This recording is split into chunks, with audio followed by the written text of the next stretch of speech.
बिस्मिल्लाहिर्रहमानिर्रहीम अस्सलाम वालेकुम। मैं जलील खान कुलाची, आप मेरे यूट्यूब चैनल देख रहे हैं। हुज़ूर वाला पाकिस्तान के सियासी मंजरनामे में कुछ इंतहाई अहम तरीन चीज़ें, कुछ इंतहाई अहम तरीन डेवलपमेंट्स हुई हैं, वो आपके सामने रखनी है। एक तो आर्मी चीफ और वजीर आजम की वजीर आजम हाउस में जो मुलाकात हुई थी, उस मुलाकात का नतीजा आ गया है। उस मुलाकात में क्या तय पाया है वो आपके सामने रखना है। और इसके अलावा जो रूस से पाकिस्तान में पहली खेप आई है तेल की, उसके हवाले से मुख्तलिफ लोगों के एतराज़ात हैं। क्या उस तेल को पाकिस्तान में रिफाइन किया जा सकता है या फिर वो तेल पाकिस्तान में रिफाइन नहीं हो सकता, इस हवाले से हम डिस्कस करेंगे। और इसके अलावा इसहाक डार साहब ने यह कहा था कि अगर आईएमएफ के साथ हमारा मुआहदा, हमारा एग्रीमेंट नहीं होता, उसके बाद फिर हम प्लान बी की तरफ जाएंगे। वो प्लान बी क्या था, वो प्लान बी भी बिल्कुल खुलकर हमारे सामने आ गया है। वो आपके सामने रखूंगा कि वो प्लान बी असल में है क्या। इन तमाम चीजों पर डिस्कस करेंगे। आगे बढ़ने से पहले आपसे गुजारिश है मेरे चैनल को सब्सक्राइब कर दें ताकि आने वाली हर इंफॉर्मेटिव वीडियो आप तक पहुंच सके। उधर वाला सबसे पहले हम तेल पर गुफ्तगू कर लेते हैं। कल मुसद्दिक मलिक साहब ने यह कहा है, उन्होंने ये बयान दिया है कि जो हम रूस से तेल ले रहे हैं उसकी अदायगी हम चीनी करेंसी में करेंगे। ये इंतहाई अहम तरीन डेवलपमेंट है, इंतहाई अहम तरीन अपडेट है। अब आप कहेंगे कैसे? क्योंकि मैं पहले बारहा आपको ये बयान कर चुका हूँ, बता चुका हूँ कि मुख्तलिफ ब्लॉक्स हैं दुनिया में। चाइना का एक ब्लॉक है जिसमें रशिया और बाकी ममालिक हैं, जबकि दूसरा ब्लॉक अमेरिका का है और उसमें पाकिस्तान भी था। पाकिस्तान यानी दूसरे ब्लॉक की तरफ आना चाह रहा था, वो पाकिस्तान को खींच रहे थे। पाकिस्तान को कुछ पाबंदियों का सामना था जिसकी वजह से पाकिस्तान हमेशा से हट जाता था। इवन के जब रूस का दौरा खान साहब ने किया था, उस वक्त भी उस वक्त के आर्मी चीफ इस चीज पर कायल नहीं थे या इस चीज को मानने के लिए तैयार नहीं थे कि हम रूस की जानिब जाएं, हम रूस से कुछ मुआहदे करें। आपको याद होगा हमाद अजहर उस वक्त निगोशिएटर थे और वो भी ये तेल का मुआहदा करने के लिए गए थे और तेल का मुआहदा तकरीबन होने वाला था, लेकिन उस वक्त कुछ एतराजात आए थे। उन एतराजात के ऊपर भी मैं डिस्कस कर लेता हूँ। बहरहाल ये मेरे ख्याल में इस हुकूमत का जहरी सी बात, ये भी हमारा हक बनता है, जोन सा बंदा हो, जोन सी हुकूमत हो, चाहे वो किस ओहदे से, किस पार्टी से ताल्लुक रखता हो, अगर कोई अच्छा काम करता है तो हमें बीइंग अ जर्नलिस्ट उसको अप्रिशिएट भी करना चाहिए। मेरे ख्याल में पीडीएम की मौजूदा हुकूमत का, यानी जो मौजूदा हुकूमत है, इसका ये वाला कदम यानी चीनी करेंसी में अदायगी करना इंतहाई अच्छा तरीन कदम है। उसकी वजह यह है कि आज पूरी दुनिया में जो जंग लड़ी जा रही है वो डॉलर और युआन की लड़ी जा रही है। क्योंकि इस वक्त जो करेंसी है, जो इंटरनेशनल करेंसी है, वो डॉलर है। क्यों, बाकी अगर देखा जाए तो चाइना तकरीबन सुपर पावर बन चुका है। सिवाय सिर्फ एक चीज जब उसकी हावी हो जाएगी दुनिया के ऊपर, उसके बाद चाइना सुपर पावर बन जाएगा। मसला सिर्फ क्या है कि मसला सिर्फ यही है कि इंटरनेशनल जो करेंसी है वो डॉलर है, जबकि चाइना ये चाहता है कि इंटरनेशनल करेंसी युआन बन जाए, जो उनकी अपनी जाती करेंसी है। हालांकि पाकिस्तान मुख्तलिफ मामलात में के लिए चाइना के साथ जाता है, चाइना उनकी मदद भी करता है। इवन कि अब जो बजट पेश हो चुका है, हैरान कुन बजट है, पाकिस्तान के पास पैसे नहीं है लेकिन पाकिस्तान ने बजट पेश कर दिया है। किस चीज को मद्देनजर रखते हुए? इसी चीज को मद्देनजर रखते हुए कि हमने चाइना की जो करेंसी है एंड उसको यूटिलाइज करना है।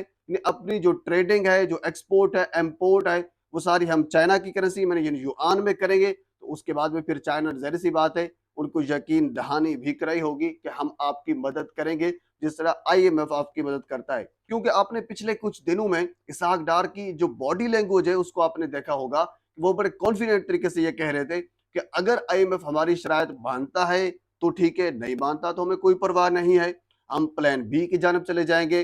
प्लान बी का हमें उस वक्त नहीं बताया जा रहा था। अब जो प्लान बी है वो खुलकर हमारे सामने आ चुका है। प्लान बी यही है कि हम उस ब्लॉक से हटकर हम इस ब्लॉक यानी चाइना और रूस का जो ब्लॉक है, जिसको जो लीड कर रहे हैं चाइना और रूस, हम उस ब्लॉक की जानिब चले जाएंगे। और हमें बारहा पहले कह लीजिए कि ये ऑफर्स भी हो चुकी है, आप हमारे ब्लॉक की जानिब आ रहे हैं। यानी पाकिस्तान ऐसा ऐसा उस ब्लॉक से हटकर इस ब्लॉक की जानिब जा रहा है। यानी बहुत बड़ा कदम है पाकिस्तान का, चाइना की करेंसी में ट्रेडिंग करना, यानी अदायगी जो है वो युआन में करना, डॉलर में अदायगी ना करना। इसका वाज़ेह मतलब यही है कि पाकिस्तान उस ब्लॉक के हटकर इस ब्लॉक की जानब जा रहा है। अब इसका एक बड़ा असर जो है अमेरिका को पड़ेगा, आईएमएफ को इसका बहुत बड़ा असर पड़ेगा। क्योंकि चाइना इस चीज के ऊपर बहुत बड़ी मेहनत कर रहा है कि इस वक्त इंटरनेशनल करेंसी जो है वो चाइना की करेंसी युआन जो है वो इंटरनेशनल करेंसी होने चाहिए, जो कि हो सकता है, जो लग जा ही रहा है जिस तरह उनकी मेहनत है। क्योंकि इससे पहले आपको याद होगा काफी अर्सा पहले चाइना और ईरान का मुआहिदा हुआ था तेल के हवाले से, तो उस वक्त भी चाइना ने यही शर्त रखी थी کہ آپ جو ہمیں ادائیگی کریں گے وہ یوآن میں کریں گے، یعنی چینی کرنسی میں کریں گے، ڈالر میں نہیں کریں گے۔ تو یہ محنت جو ہے ان کی وہ رنگ لاتی نظر آ رہی ہے۔ بہرحال پاکستان کا یہ میرے خیال میں انتہائی اچھا قدم ہے کہ پاکستان کا ادائیگی جو ہے وہ یوآن میں کرے گا ڈالر کی بجائے۔ اچھا، اب ہم دوسری چیز پر آ جاتے ہیں۔ اب سوال یہ ہے، کیا روس سے جو پہلی کھیپ آئی ہے، وزیر اعظم نے اس کے بارے میں ٹویٹ کیا ہے، تقریباً 1 لاکھ ٹن کے حوالے سے ہمارا معاہدہ ہوا ہے۔ اب پہلی کھیپ جو ہے وہ آ چکی ہے، دوسری کھیپ آنے والی ہے۔ اب سوال یہ ہے، کچھ لوگ یہ اعتراض بھی کر رہے ہیں، کیا اس تیل کو یعنی روسی تیل کو پاکستان میں ریفائن کیا جا سکتا ہے؟ کیونکہ ہمیں پہلے یہ بتایا گیا تھا خان صاحب کے دور میں، عمران خان کے دور میں، جب عمران خان نے دورہ روس کیا تھا، اس وقت حماد اظہر صاحب ان کے ساتھ موجود تھے، وہ نیگوشیٹر تھے، یہ تیل کے معاملات یہ سارے طے پا رہے تھے۔ جو بڑے بڑے سینئر جرنلسٹ ہیں انہوں نے یہ کہا تھا کہ پاکستان جو روس سے تیل لے رہا ہے، پاکستان کے پاس ایسے آلات نہیں ہیں ان کو ریفائن کیا جا سکے، تو پھر ہم بھی یہ مان گئے تھے ہو سکتا ہے پاکستان کے پاس ایسے آلات نہ ہوں۔ لیکن اب وہ آلات کہاں سے آ گئے؟ اب ریفائن کیسے ہو رہا ہے؟ حضور والا ایسا نہ کیا کریں، اگر کوئی آپ کا مخالف بھی اچھا کام کرتا ہے تو اس کو اپریشیٹ کیا کریں۔ جس طرح اب یہ حکومت روس سے تیل لے رہی ہے، تقریباً 30 سے 40 روپے پر لیٹر، کہا یہ جا رہا ہے کہ اس میں کمی آئے گی، بہت اچھی بات ہے۔ ادائیگی یوان میں کر رہی ہے، بہت اچھی بات ہے۔ جو اچھی چیز ہے اس کو اپریشیٹ کرنا چاہیے۔ بہرحال اب پہلی کھیپ پاکستان میں آ چکی ہے، اب اس کو ریفائن بھی کیا جا رہا ہے۔ اب یہ کہا جا رہا ہے تقریباً 1 ہفتے کے اندر اندر وہ مارکیٹ میں ابھی آ جائے گا، دوسری کھیپ بھی پاکستان میں آ جائے گی، بہت اچھی چیز ہے۔ لیکن پھر وہی بات، اگر یہی چیز خان صاحب کرنے والے تھے تو آپ نے کہا کہ ہمارے پاس وہ آلات نہیں ہیں، ہم اس کو ریفائن نہیں کر سکتے، آپ نے باقاعدہ پروپیگنڈا کیا تھا۔ آج وہی چیزیں آپ کے سامنے آ گئی ہیں، لیکن ہمارا ظرف دیکھیں کہ ہم آج بھی آپ کو اپریشیٹ کر رہے ہیں کیونکہ آپ کا یہ اچھا قدم ہے۔ چلو بہرحال یہ تو یہاں تک ہو گیا۔ اب ہم ڈسکس کر لیتے ہیں آرمی چیف اور وزیر اعظم کی ملاقات۔ وزیر اعظم ہاؤس میں یہ ملاقات ہوئی ہے۔ ریڈ زون کا جو علاقہ ہے اس کے اطراف جو سڑکیں ہیں ان کو سیل کیا گیا۔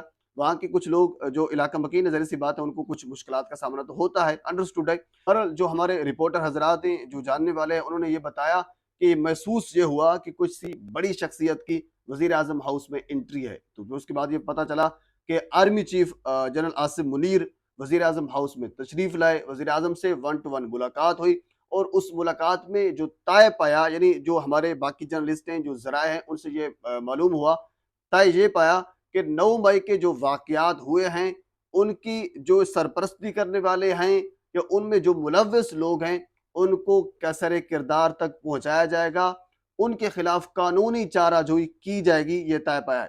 اس سے پہلے فارمیشن کمانڈوز کا اجلاس ہوا تھا، اس کے بعد اس کا اعلامیہ جاری ہوا تھا، اور بڑا سخت قسم کا اعلامیہ جاری ہوا تھا، اور اس میں یہی طے پایا تھا کہ 9 مئی کے واقعات میں ملوث لوگوں کو کسی حد تک بھی نہیں چھوڑا جائے گا، ان کو کوئی ریلیف نہیں ملے گا۔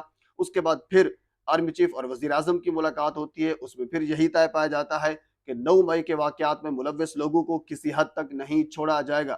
جب سے کل فضل الرحمان صاحب جو ہیں وہ پریس کانفرنس کر رہے تھے اور وہ یہ فرما رہے تھے کہ چیئرمین پی ٹی آئی کو ریلیف کیوں دیا جا رہا ہے، حکومت سے میں پوچھنا چاہتا ہوں۔ تو حضور والا ہمارا بھی آپ سے سوال ہے کہ اس وقت پی ڈی ایم کی حکومت ہے اور آپ پی ڈی ایم کے سربراہ ہیں، تو آپ کو حکومت سے نہیں پوچھنا چاہیے، آپ کو اپنے آپ سے پوچھنا چاہیے۔ تو بہرحال یہ پاکستان کے سیاسی منظر نامے میں اب تک یہ اپڈیٹ ہے۔ مزید اس حوالے سے جو کچھ میرے تک پہنچے گا میں بر وقت آپ تک پہنچانے کی کوشش کروں گا۔ ایک مرتبہ پھر آپ سے گزارش ہے میرے چینل کو سبسکرائب کر دیں تاکہ آنے والی ہر انفارمیٹیو ویڈیو آپ تک پہنچ سکے۔ اللہ حافظ۔